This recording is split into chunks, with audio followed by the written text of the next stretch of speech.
Hey everybody, welcome to Adobe Live. My name is Flynn. We'd like to begin by acknowledging the traditional owners of the land in which we're streaming and creating from today and pay our respects to elders past, present and emerging. Thank you for your patience from Dale and myself having some internet issues that we think we've resolved, but we'll see how we go.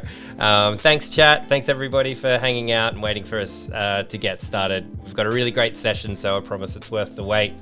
But yeah, so Dale, how are you doing? Give you a chance to say hi first. I'm doing good. I'm a little bit flustered. It just, when there's going to be an issue, it's going to be right when you need something the most. So, but we're here and we're going to make it work the best we can with what we've got. So, I'm good. We'll be all good. So, this is a continuation from our stream on Tuesday, which is actually a continuation from the stream previous to that. We've created a skateboard brand. So last week, jumped into Illustrator and did some brand exploration. So you can check that out if you want to see the entire process of basically coming up with like a pretty simple logo lockup and brand. And then Dale has very bravely and very kindly picked that up, and we're applying it to a skateboard deck, which is super cool. So went through some sketches, illustration, and basically some like freestyle illustration, which I thought was super cool on the stream on Tuesday. And then we're going to jump in. We're going to be talking about color. I guess we can chat a little bit about getting it to print. I've never printed a skateboard before. I don't know how it's different or the same, but we can chat a little bit about that. We're also here to answer your questions. We'll jump into it in a sec. We've got Johanna here, Festus, Zach. What's up, Zach? Tash here as well. Tash says, hey, Dale, huge fan. Thanks for tuning in, and we're glad we can be here hanging out with you. Thank you. Yeah, should we jump? Are you ready? You don't have to be, but if you're ready. No, I'm definitely, this is going to be a first for me so my tablet's just decided it's dropped out. So we're going to be doing this with a mouse, believe it or not. So we're going to make it work. All right. This is going to be a bit of freestyling, but the concept overall is the same. So don't worry. It'll still look great. Let's do it. Hey, these things happen. So send us good vibes, chat. And come along this journey with us. But let's bring up these visuals so we can kind of have a little bit of a chat about where we started last week and kind of where we got. All right. So can you guys see that? Is that coming through, Flynn? Sharing the screen, looking great. Yeah. All right. So on Tuesday we were just talking about kind of composition and like the whole branding aspect of skateboarding and how that all goes together. And we started sketching out this little idea. We kind of just roughed it in really rough, and I knew I just wanted to get elements in there and start kind of refining them. So over the last couple of days, I started refining. Did that come through all right, Flynn? Yeah, it looks great. Yeah. All right. Sorry for all the tech questions, guys. We just wasn't ready for this one a little bit. You were completely ready. It's just that when it rains, it pours and internet goes crazy. It's working fine when you want to talk about the weather or something, but as soon as I want to use it to my advantage, it's not working. But it's fine. We were just chilling out, having a chat before the stream, and then everything kaploded. So all right. So anyway, I was lucky. I did this while it was working, and over the last few days, so I just went in and started kind of finessing and getting some more ideas and a better idea of kind of like the overall look. So I've obviously there's a huge jump from there to there. Like it is very, very much more a solid, going through the process. It's kind of what you'd present to client. You'd want to get that approved. And then, I took it upon myself to just approve it. I just thought I wasn't going to go through the channels. So I've got to this point now where it is nice. Like it's finessed. It's kind of like I can see all my elements. I won't go into too much of the brushes and stuff. It's a pretty standard process that I use. It's very much so one brush, like we spoke about on Tuesday. It's around the hard round pressure size. That's a standard brush in Photoshop, and basically that one's just got the cleanest overall line. So I like to use that one. I don't know if you guys can see me zooming in and moving to give you a better, closer. Yeah, it looks great. And I get asked a lot about like how the lines are so smooth. Like not all of them are, and that's intentional, but like, you know, a lot of the skull, like everywhere it's supposed to be super round. It's got a lot to do with the smoothing component, I guess, of the brush, which is located up here. And I turn that up, like, you know, down will keep it really, like, I'll try to do an example. Hopefully this comes through all right. Apologize, there's no pressure sensitivity today because my tablet decided not to play nice. So you can see that when you do a line with this, it's kind of jagged. It's like, obviously, like I've moved it a little bit, but if you put your smoothing up, it slows kind of the line down a little bit to kind of, it's instantly like smoothing it out as you go. Like it's a good tool to use. I never knew really when I would use it, but I've noticed that it does help a lot. So line work is used with that brush and the smoothing tool, I guess, like in hand. But that's the line work kind of done. I got it to this point and I was happy. And then we spoke about a few colors. We both decided that black and yellow was a good combo. So I just started with yellow as my base. And then I've just started layering and starting to flesh out like these colors. So I've got the roses, the snake, the owl. Nice. The text, I call it text bones, and then the skull. So text bones. A little bit. Is that the layer name?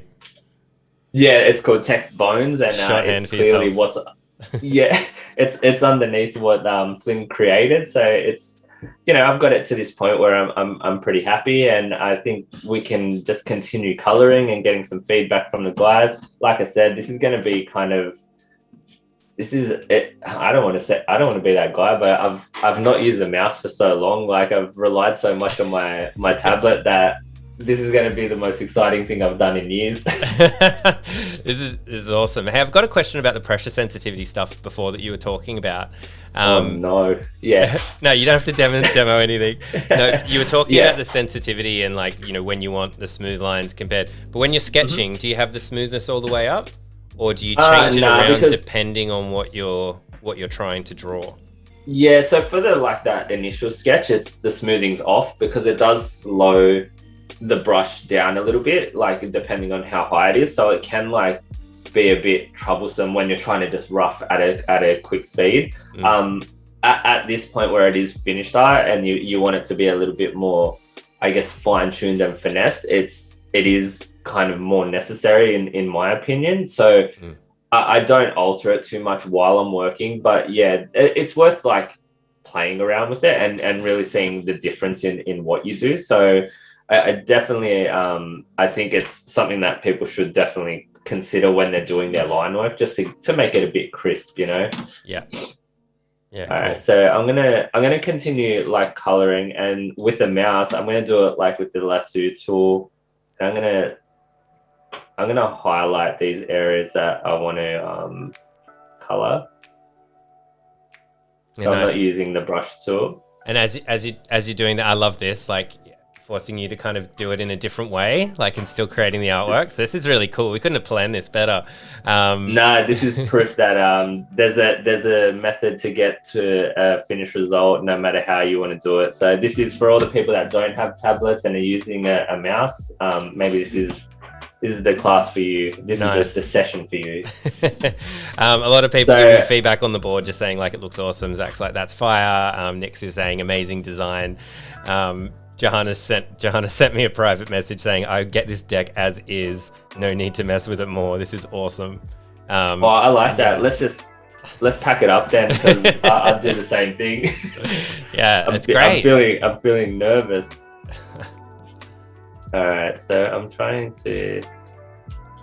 Oh I think my brushes. I'm just gonna do a test down here. I don't think even my brush is working now. That's great. Great news. Okay, so that's weird. Let's see if I can do it the other way then. So usually I would create these highlight or like these layers for the colors, and for whatever reason, nothing does play nice right now except my mouse. This is just like a continually challenging stream where like one thing will like work for a little bit and then break, and then you have to move on to the next like method. Yeah. No, I'm definitely on the part that's broken now. I don't know what's going on. It's like it won't. Oh, hang on, we'll move it back in. Looks like it filled in with the green there. Yeah, no, it's back. It's come back. It's back. Playing Photoshop the game on ultra hard mode. Oh, look at everything just going just smooth as right now. It's so now I've got these color layers. I don't really know what that green one. I just was testing. But if you click on here and I can fill in it. Like I could pick, you can see my color swatch is on white, but the actual layer mask that I've created is the green. So that is going to be that's our color that will always appear here. So I'm gonna use my brush, and you can go in a bit. I can probably go in a bit rough. So Flynn, I'm going to change my mouse. No worries. So it was interesting. There was a chat. There's a comment from Johanna in chat. From Dale. Do you have a way of? Dale, you have a great way of making fake pressure sensitivity too. Basically erasing the end of lines to taper them. Great tip for those that are also drawing with a mouse. And while you're getting the mouse set up, I'll give you a second. We've had streams with people, like particularly when they're starting out, and this is I suppose this is more a little bit back in the day when tablets were a bit more expensive and you kind of had to really commit to get a tablet or something. I remember Jezrai was on, and he was talking about the vast majority of his work he did to get into illustration. He just had a trackpad, and he had to teach himself how to like cut back lines. And he's like, you can do it, but it's a much more laborious process. Let me tell you right now that that's similar to this. It's much like you need to be really committed to doing that, I think. But I think the good part is that like not everybody can afford these luxury items, right? Like they are a luxury item, unless you are willing to invest in yourself as a brand, I guess.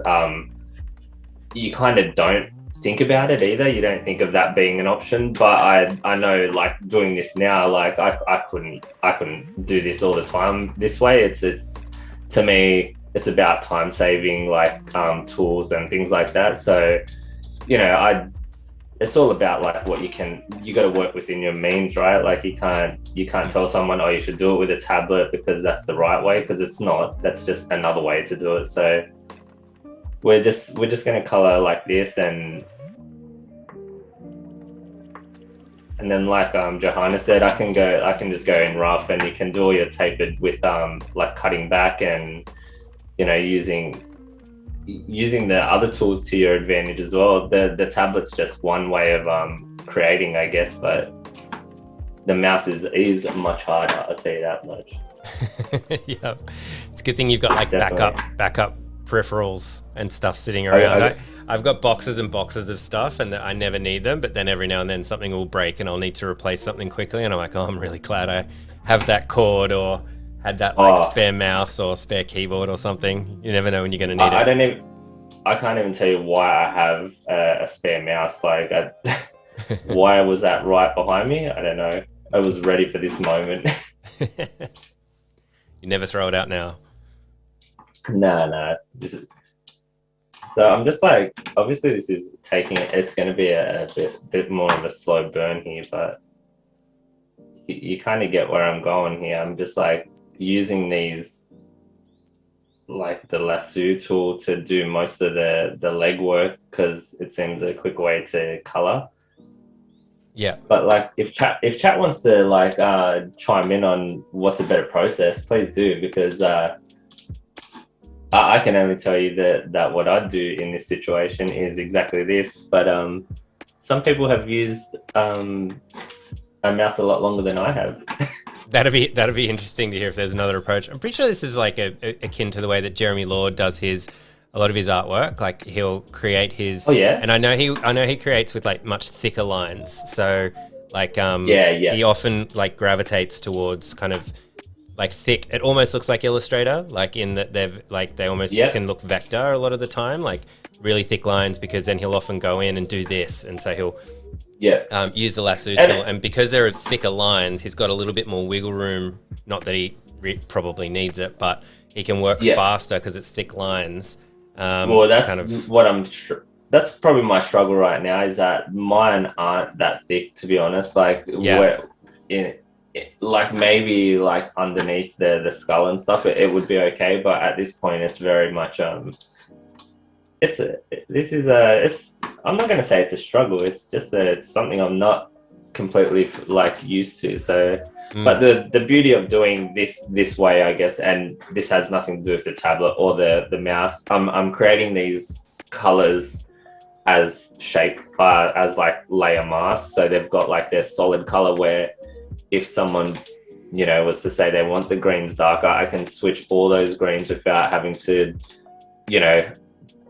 go in and physically like brush them in. I've got like this base color, and that's what I'd usually do. I'd get all these base colors down first, and then that way if client comes back and it's like, oh, we want the snake like to be more like a purple or something, like it's that easy to do it now rather than having all these other layers on top and things that get merged accidentally along the way and things like that. So I think it's a really handy way to address like the initial illustration, and getting the base colors in and fleshing out that part is really important.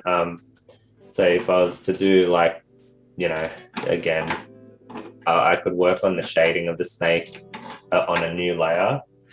Same thing I could do. This might work. I'm just going to try it. I'm going to use the soft round brush. I'm going to turn it quite big, and then I'm going to turn it to dissolve. Okay. I'm going to pick the same green, a little bit darker, a lot darker.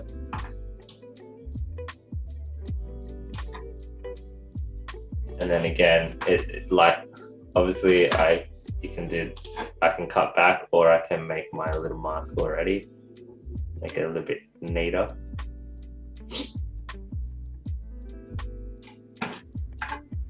That's really cool. Yeah, when we were doing the stream last week, originally I thought I stream from a PC here, and so I was like, well, it's probably easier if I just do everything on my PC, because everything's just within the same system. But I ended up going back to my Mac because I use my trackpad so much that I'm just way faster using just the trackpad on a Mac than I am using mouse and keyboard on a PC. And it's really interesting how you really get used to like just navigate. Like I didn't even have to look down, right, to do shortcuts and move things and everything. I reckon a trackpad would be heaps easier, definitely, than a mouse. I think because and it does depend a little bit on the mouse. Like I don't know what this one is that I'm using. It's a wired one though, because my other one just the Bluetooth ran out.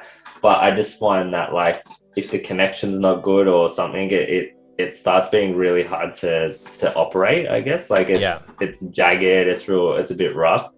But then, so going back to this, so I've got this like, even this shading layer, it's with the dissolve brush. I can just go in, I can highlight that, pick a solid color. It can stay that color that it is. It's already seen that. And now again, like if I have to change the color of the snake at any point, I can change the color of the shading to kind of complement that. Nice. So it's a real handy way to I guess to consider your coloring options and things like that. But like I said, it's a it does start to create a larger file, I guess. But then by the end of it, I'd have two separate files, one a complete layered file, and then I'd have my flattened one that would go to print. Like it's a little less complicated and stuff like that. But yeah, it's definitely it's a bit of a challenge. I'm not gonna lie. You definitely now know when they say don't take things for granted. This is that time. I bet you're glad that you moved it on from the sketch phase to this stage between the streams. Then I'm not even gonna tell you. It feels really hot in here. I'm telling you. I've never felt so nervous in my life, but it's fine. Look, cool. If it's not a complete artwork by the end of this, I promise people, I'll have a full finished artwork on my Instagram. If you want to tune in and check that out, then you guys can come there. And we were chatting before the stream. This deck is looking so good that I think we're going to have to make this board. I think it's definitely it. I think I'm going to bankroll this, it's super cool. Steve in chat also said that the owl is looking very fierce. Yeah, it was. If you missed it, we did a bit of research in our branding thing, which I won't talk more and more about my stream, but just a bit of context around the Talon. And I think this is really useful. When you're thinking about branding and stuff, is to make sure you do research. Talon literally is the talon on a predator bird, so a bird of prey. And not other birds. So that idea of the owl kind of came out as 30 seconds of research, but then it's interesting how now Dale as the artist is in here. It's great. We're looking for things to create this collage style work that interacts with each other. And it's owl, let's do an owl. Let's throw that in. And that wouldn't have come from such a good place if that little bit of research wasn't done. That knowledge. Yeah. And it does pay too, because I think it's one thing to say oh, that's a cool name for a brand, or that's cool, but a lot of people do read into it, and you might shoot yourself in the foot at some point. Calling it, I don't want to use anything in particular, but you could use a word that in some other meaning is either derogatory, or it could really offend somebody, and I think people don't realize the power of a brand and where it sits in the world. So totally, that's a good one to add, Flynn, about researching things as well. Yeah, and I think something else that you often take for granted as well is what that word or how it sounds can mean in different cultures and different languages and different regions as well. Sometimes there's a brand that just it's basically a swear word or a really not a good word in another language. So sometimes you have to carefully do your research there. It's almost like that whole a tattoo thing where people go and get Japanese symbols and things, and they don't do the research into it, and it turns out being not what they thought it was. Yeah. I think that it's very similar in the fact that you probably should do a lot of groundwork before you start these brands, just to save yourself the embarrassment. Yeah. So, but yeah, I'm definitely keen to see it as a board. Like I said, I think I'm at a point where I look at skateboards as artworks above anything else. So, if you can have your own art on a board or on a canvas, I'm going to pick a board every time, just because it seems like a cool thing to have in your house as well. Yeah, exactly. You can point at it and be I used to ride those. Yeah. Oh, show us the trick. Oh, no, maybe another time. Yeah. It's art. It's precious. And I've got a thing on later, and it's just real complicated adult stuff. So I'm just literally trying to do this the quickest as possible, but also I'm finding out things that I didn't know before, which is kind of cool. Just that I have a new respect for every person that uses a mouse. Shout out to the mouse users. Oh, this is awesome. Hey, what's up, Ryan Selvey in chat? On the point of language translation, Coors, I assume you mean the American beer brand, translated its slogan, turn it loose into Spanish. which is a colloquial term for having diarrhea. Yeah. Yep. Even the big brands do it. Yeah, it's crazy, right? That's great. Thanks, Ryan. I love that anecdote. I don't know if I want to say thanks because, like, I didn't mind that beer, but now I don't want it ever again. It's horrible. It's horrible news. That's great. Ryan's got another one for us. KFC also didn't realize that finger licking good was translated to eat your fingers off in China. Amazing. Oh, okay. Well, yeah. Can see how that would be a problem.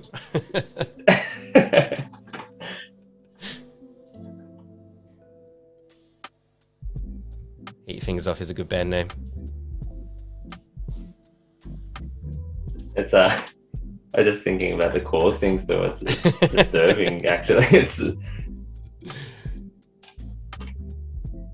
Do you reckon that, like, do you think that they've researched that? Like, surely, like, you'd be surprised. How far did they get to in their business that they're like, actually, you know, this doesn't actually translate well? Or do they just play down the fact that that's never what they intended it to be researched as, you know, like they just thought it was a cool name? You'd be surprised. Like, I think even with big brands, like from my experience, like things can just leak out. Like something can make it from like a deck or like a spreadsheet or something, and then you'll see it like up in lights, and it's like, hey, you know that's spelt wrong, right? Like, it's amazing how that sort of thing can happen. I think it's down to that kind of someone else would have picked it up kind of attitude. Like, you know, the whole thing of if someone's broken down on the side of the road and it's really busy, you're less likely for someone to pull over and try to help you because they think, oh, someone else is going to help them out. But if you're on like a lonely road and you pulled over, someone's like, well, I better help them out because I'm kind of the only one here. I think there's a little bit of an attitude of that where it's like, I'm sure someone's like proof checked this and, you know, made sure it's cool and, you know, all that sort of stuff. It's not my problem kind of thing. Seen it happen. Deadlines make fools out of everyone, right? Like when you're in a rush or like there is that chance that you're just gonna not stuff it up, but like you run the risk of some little error getting out there and the public picking it out and tearing you to pieces on Facebook or something. Yeah. All right, so I've decided that I can shade this. I can get all the shading in. I think there's like a lot of detail that I'm not going to be able to do because I just don't think it's going to come out as well with the mouse. But if I'm smart about this, I'll just use, because I've created the outline layer, I can just kind of magic wand these parts, I guess. Like I know that like they're all the bones, and then I can click a new layer and I can add in some shading and stuff. So nice. I guess this is again another win for the layering system.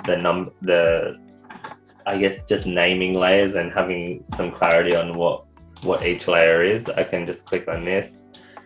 I know that I can, if I want to shade this flower a darker shade, I can click on the outline layer and then I can go straight to my roses layer and just make a new layer above it. And then I can make it a darker shade of this pink. Purple, sorry.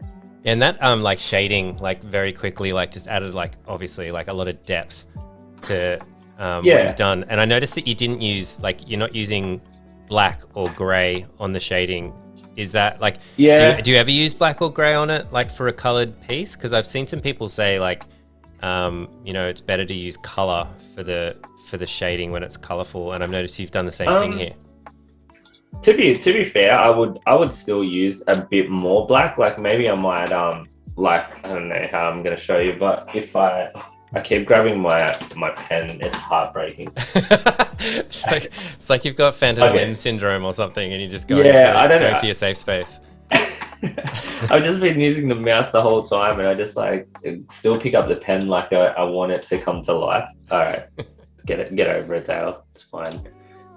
You're doing great. Right, so I think so. I think it still looks like an artwork that I'd enjoy working on. I'm still keen to add a lot of detail though, so I'm definitely going to have some updates on Instagram to share, so I reckon stay tuned for that. Nice. But back to the shading, I kind of, in this area of the snake, I probably would want a little bit of black, but I don't think it needs it. I think you can, again, this is going back to that color conversation we had the other day. I never used to really worry too much about the color side of things because I was using so much black and stuff.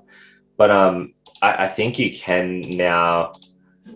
I have learned that I can get away with like just different tones of, you know, the color, like, and it is just as effective. Like straight away you can see like it's giving the depth and you're getting that same overall feel. So I think like it's kind of cool to see like different ways of addressing it. But I know that like I would usually have a lot more black shading in it, especially on like, so below the snake's head, I would probably want some, I'm going to do this real rough just because I might be able to explain it better. But I'm going to just go onto the snake layer. So maybe I would have like some extra black down here. Why didn't that work?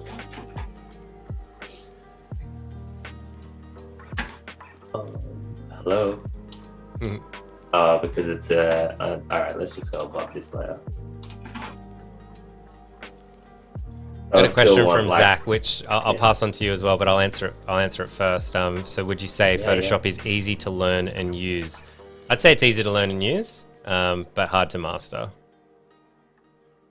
Yeah, it's pretty intuitive, right? Like Photoshop, I think a lot of people might think it's for like when they're coming up. I think it's like people do think sometimes that Photoshop is for photos only, like it's like a photo retouching program, I guess. Like, and I'm sure originally that's probably like a lot of what it was for, but I think for me it's easy to use because it's like it's easier to navigate like the layer panel and learn that side of it. Because if you go try and learn Illustrator, you need to worry about like paths and you know, like the anchor points and things like that. There's a lot of variables that can make the artwork sketchy, where in Photoshop it's kind of up to you to make it like a good artwork, and it's the closest thing to feeling like a natural artwork, I guess, or like an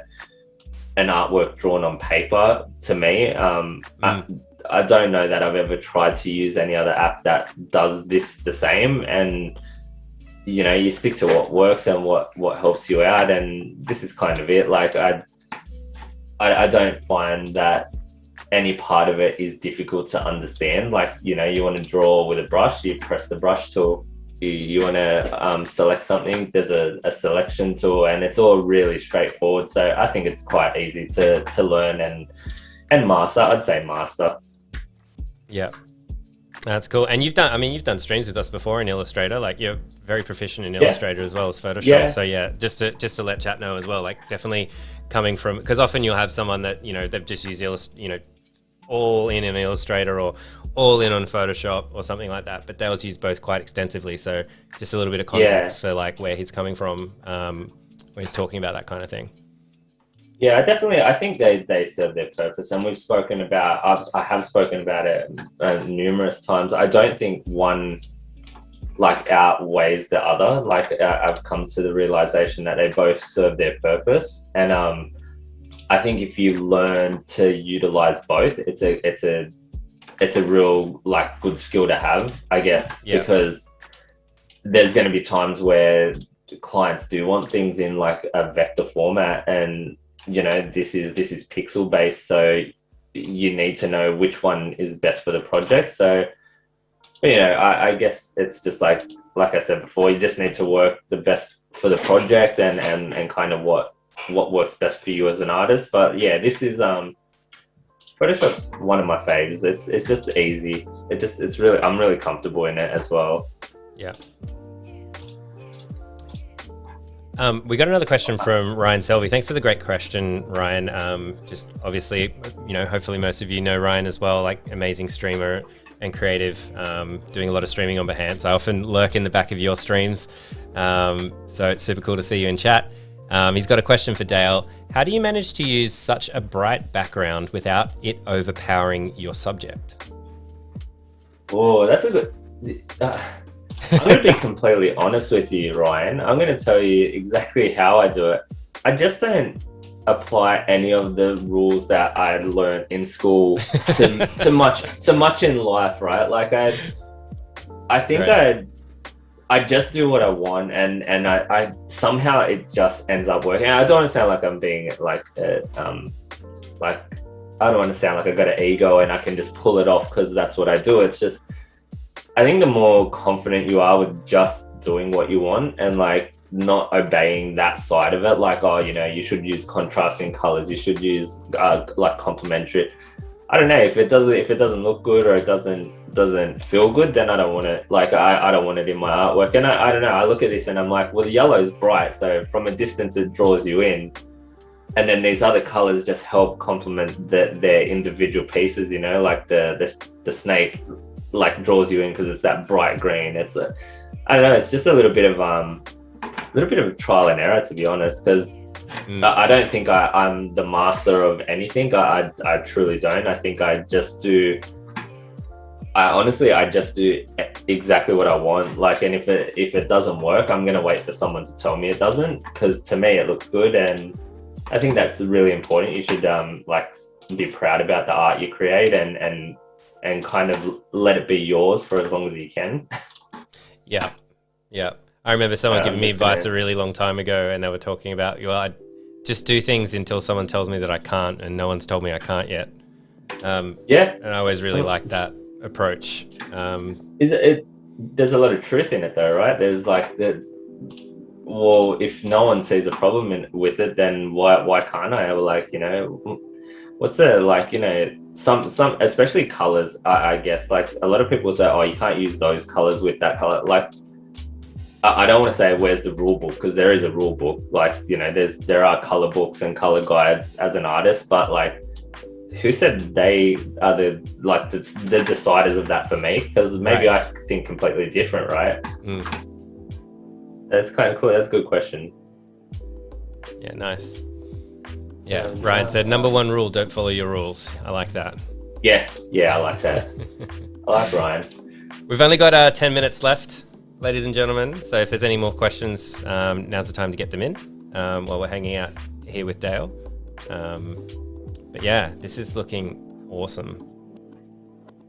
Look, I'm gonna have to. I've got to send like a big apology. Like, I know that this is definitely not as fast and not as far as I'd like to be in it, but I guess the principle is the same for what you've seen and what I'm doing. It goes throughout the project. It is a lot of like building up layers of colors and things like that, but I want this to feel kind of like it's got a little bit of a 90s vibe, like it's going to have that graininess to it. So I'll stick with that throughout the whole thing. And I just will. I'll work on like that mid-tones, like highlights, things like that, then add the details. And yeah, I think like overall, like I'm quite happy, like just looking at that skull and the snake, like it's got a cool old vibe, you know, where it was kind of basic but a little bit detailed. It's feel like it's skate appropriate, definitely, but it's definitely like it's coming together. And again, this is no special brushes, no special tricks. This is like as basic as it gets, like in every sense of the word. It's with a mouse, and I'm cutting back, and I'm removing things that aren't working. And yeah, I think it's a testament to you as an artist and making anything you've got in front of you work. So yeah, have fun. Yeah, definitely. Just have fun. But also try not to stress out. I was definitely stressed out, I'm not gonna lie. Mate, it's been awesome. We're all with you. It's all good. This is a very safe space to be creating. Oh, I think everybody has had technology fail on them when they need it the most. I don't think anybody in chat could say that they haven't been through that. But hey, we've put together an awesome stream here. It's been great to hang out and answering questions and checking out this artwork. Super awesome. I've got a question actually to do with like Yeah. printing. Yeah. Are you working in RGB? This is RGB at the moment. And that was probably because that's how we set it up last week. On Tuesday when we started. But I'm not sure that for printing it might be an issue, especially I know that like digital printing at the moment, like I've been told I can supply RGB or CMYK, and the color difference is almost no difference, if you know what I mean. I've been hearing that a lot more as well. Yeah, so times are changing, and it's crazy that I don't know, because obviously yourself included, Flynn, if you've been in the industry for a while, it was always CMYK, print, RGB, digi. Like there was no two ways about it. Now I've heard printers go, no, you can send me an RGB, we can send you out a sample, and I've seen it, and the RGB, not going to lie, the blacks still look better than the CMYK black on screen. So yeah, it's really weird, but this is RGB at the moment.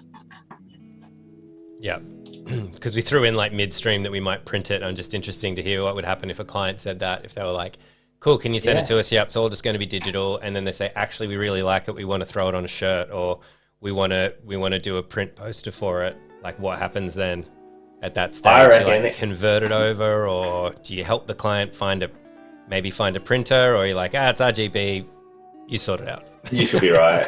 Yeah, I'd just be like, you'll be right. It's 2021. You can do anything. Except you can't leave your house. Don't leave your house. But you can print RGB. Yeah. Times have changed. Yeah, they've changed for the good. I think knowing you can print RGB is pretty cool, actually. Like, because sometimes I just forget to switch it over, and I just get away with it. But now it's becoming more common, so I'm stoked, actually. Yeah.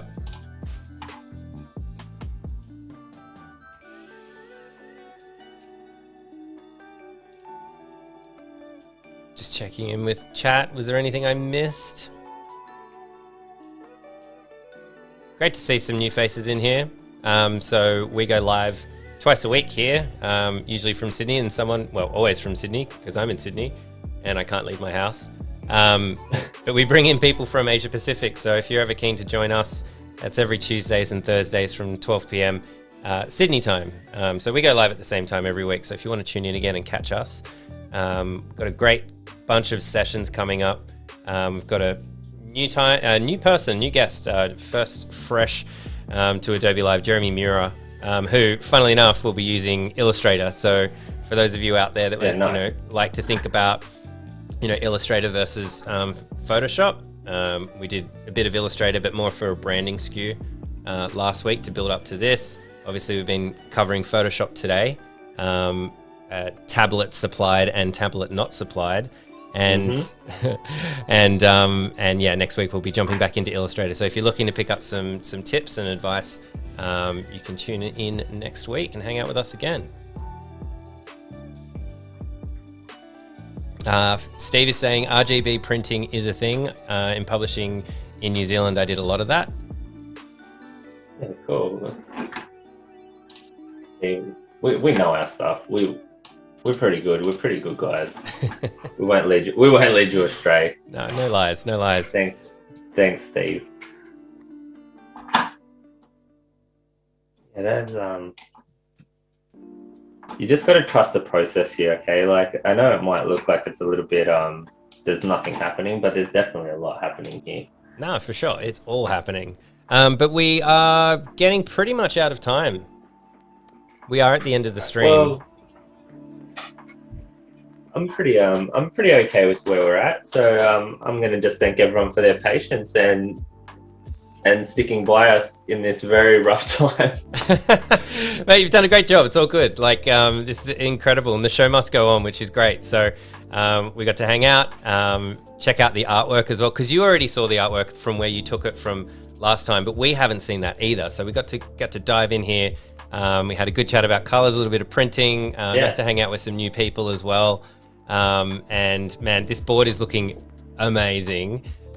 So definitely follow Dale on Instagram. Johanna's just share that in chat. And I think you said that you might finish this off, which would be super cool. So Yeah, this is going to be finished. It's going to be, I think it's going to be my task for the day now because I feel so like I've let myself down. You got to get up and go for a walk and get away from your computer for a bit Yeah, first. You have yeah, to promise me you'll do that, because you need a break from each other for at least a moment. Yeah, no, glad I said I'm allowed to, so I'm definitely taking a walk. That's it.